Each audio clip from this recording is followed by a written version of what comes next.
Good morning, students. Today we're talking about North America before Columbus.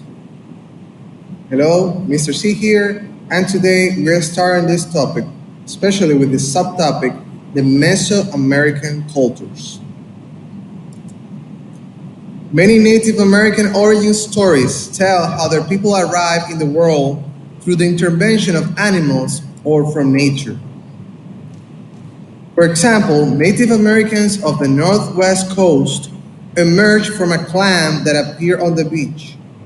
The Kiowa passed into the world through a hollow log. While the particulars of these stories are different, there is a common theme of emerging from the natural world and being connected to the environment.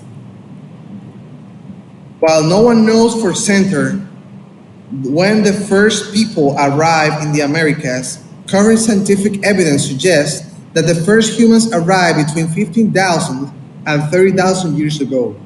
Based on DNA tests and other evidence, some scientists think the earliest Americans came from Northeast Asia.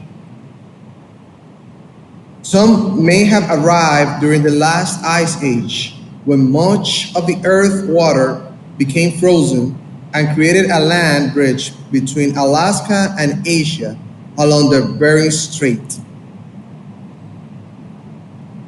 Along this stretch of land known as Beringia, nomadic hunters may have crossed to the Americas as they followed large prey, such as the woolly mammoth, antelope, and caribou. These people did not come all at once, and some may have come by boat. Over time, the descendants of these early people spread southward and eastward across the Americas between 700,000 and 900,000 years ago. Some early Americans learned to plant and raise crops. This agricultural revolution began in Mesoamerica, the region that today includes Central and Southern Mexico and Central America. The agricultural revolution made possible the rise of Mesoamerica's first civilizations. For example, the Olmec. Anthropologists think the first people to develop a civilization in Mesoamerica were the Olmec. Olmec cultures emerged between 1500 BC and 1200 BC near where Veracruz, Mexico is located today. The Olmec developed a sophisticated society with large villages, temple complexes, and pyramids. Olmec ideas spread throughout Mesoamerica, influencing other peoples. One of these peoples constructed the first large city in the Americas, called Teotihuacan, about 30 miles northeast of where Mexico City is today. The people of Teotihuacan built up a trade network which influenced the development of Mesoamerica. The city lasted for around 300 BC to about AD 650.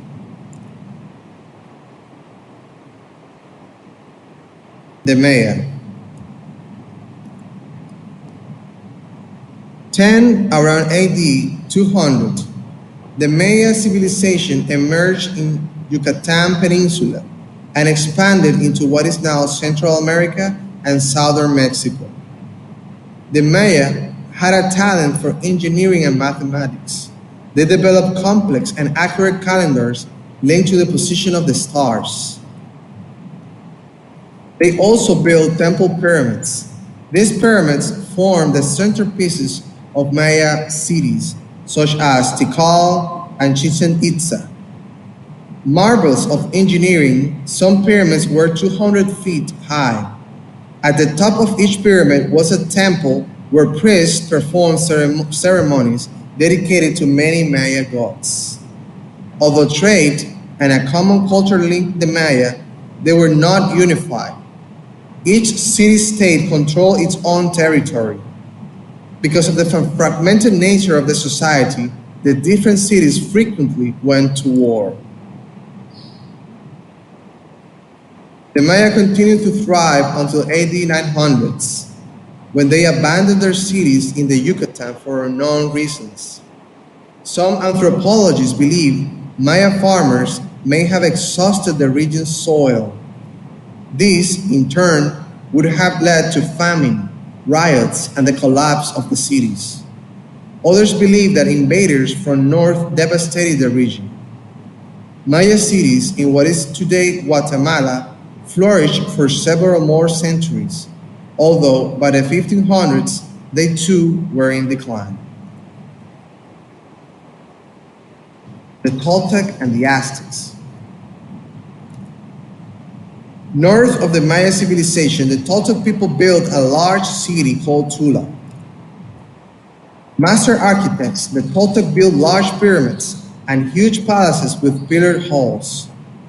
They were among the first American peoples to use gold and copper in art and jewelry. Around AD 1150, Tula fell to invaders from the north, known as the Chichimec. One group of Chichimec, called the Mexica, founded the city of Tenochtitlan around 1325 on the site of what is today Mexico City. The Mexica took the name Aztec for themselves from the name of their original homeland, Aztlan.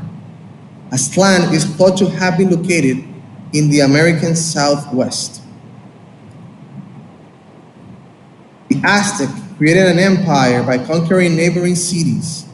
Using their military power, they controlled trade in the region and demanded tribute, or payment, from the cities they conquered. They also brought some of the people they conquered to Tenochtitlan to sacrifice in their religious ceremonies. By the 1500s, an estimated 5 million people were living under Aztec rule. Good morning, students. Today we're talking about North America before Columbus, the continuation. Hello, Mr. C here, and today we're continuing the topic with the Western cultures. The Hohokam. By AD 700, in what is now south central Arizona, a group called the Hohokam was developing a large system of irrigation canals. The Hohokam used the Gila and Salt rivers as their water supply. Their canals carried water for miles to their farms. The Hohokam grew corn, cotton, beans, and squash. They also made decorative red on buff-colored pottery and turquoise pendants, and used cactus juice to etch shells. Hohokam culture flourished for more than 1,000 years, but in the 13,000s, they began to abandon their irrigation systems, likely due to floods and increased competition for farmland. By the 1500s, the Hohokam disappeared from the historical records. The Anasazi.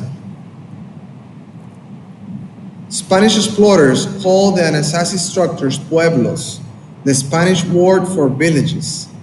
These pueblos were built at junctions where streams of rainwater ran together.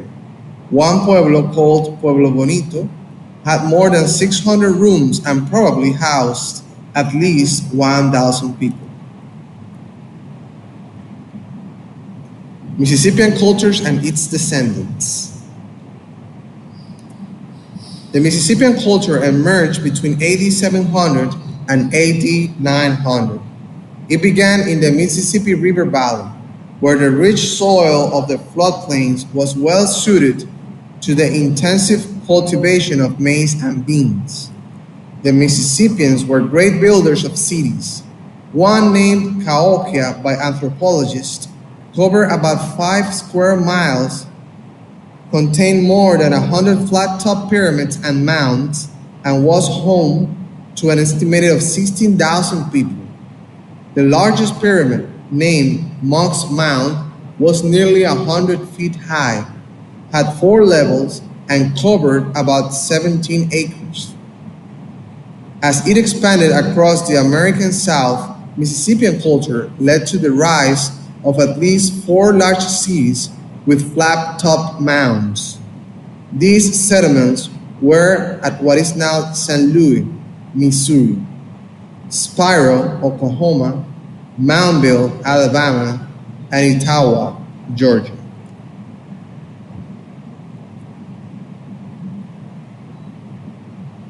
Peoples of the Southeast. The population of Cahokia mysteriously declined around AD 1300s. The city may have been attacked by other Native Americans, or its population may have become too large to support, resulting in famine and emigration. Another possibility is that the city was struck by an epidemic.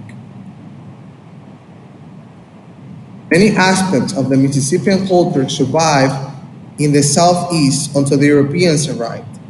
Most people lived in towns, with the buildings arranged around a central plaza. Women did most of the farming, while men hunted deer, bear, and wildfowl. The Great Plains. When Europeans arrived, the people of the Great Plains were nomads, who had only recently abandoned farming. Prior to about 1500, the societies of the Great Plains had been shaped by Mississippian culture. The people of the region lived near rivers, where they could easily irrigate their fields of corn and fell trees to build their homes. Around the year 1500, many people of the Western Plains abandoned their villages and became nomads, possibly because of war or drought. These people's nomadic way of life centered on following and hunting migrating buffalo herds. However, some Native American groups in the Eastern Plains, including the Pawnee, continued to farm as well as hunt. Life for the Native Americans on the Great Plains changed dramatically after they began taming horses. The Spanish brought horses to North America in the 1500s. Over the next few centuries, the animals spread northward, eventually reaching the Great Plains. There, Plains groups such as the Lakota Sioux encountered and mastered them. The Sioux soon became some of the world's greatest mounted hunters and warriors. Northeastern peoples. Almost 1,000,000 square miles of woodlands lay east of the Mississippi River and south of the Great Lakes. Most of the people of the Northeast provided for themselves by combining hunting and fishing with farming. Deer meat regularly supplemented the corn, beans, and squash that people planted. To create more fields for farming, a method of cultivation often used was slash and burn agriculture, where areas of forest are burned and cleared for planting.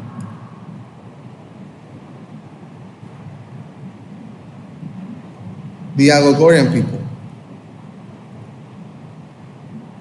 The Algonquian peoples, the most peoples in the Northeast, belong to one of two language groups: those who spoke Algonquian languages and those who spoke Iroquoian languages. The Algonquian-speaking peoples included most of the groups living in the area known today as New England. Farther south, in what is today Virginia, lived the Algonquian-speaking peoples of the Powhatan Confederacy. Native Americans in New England and Virginia were among the first to encounter English settlers. The Iroquois Confederacy. Iroquois-speaking peoples lived in the area stretching west from the Hudson River across what is today New York and southern Ontario and north to Georgian Bay in Canada. They included the Huron, Neutral, Erie, Wenro, Seneca, Cayuga, Onondaga, Oneida, and Mohawk.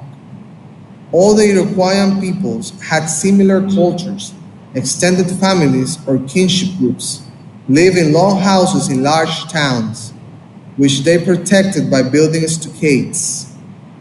Iroquois men did the hunting while women were responsible for planting and harvesting crops. Women also headed the kinship groups and selected the ruling councilmen. War often erupted among Iroquoians. 5 of the nations, the Seneca, Cayuga, Onondaga, Oneida, and Mohawk, formed an alliance, probably sometime during the 1500s. According to Iroquoian tradition, the Kanawada, a shaman or tribal elder, and Hiawatha, a chief of the Mohawk, founded the Confederacy. The 5 nations agreed to great binding law, an oral constitution that defined how the alliance worked. This alliance was later called the Iroquois Confederacy.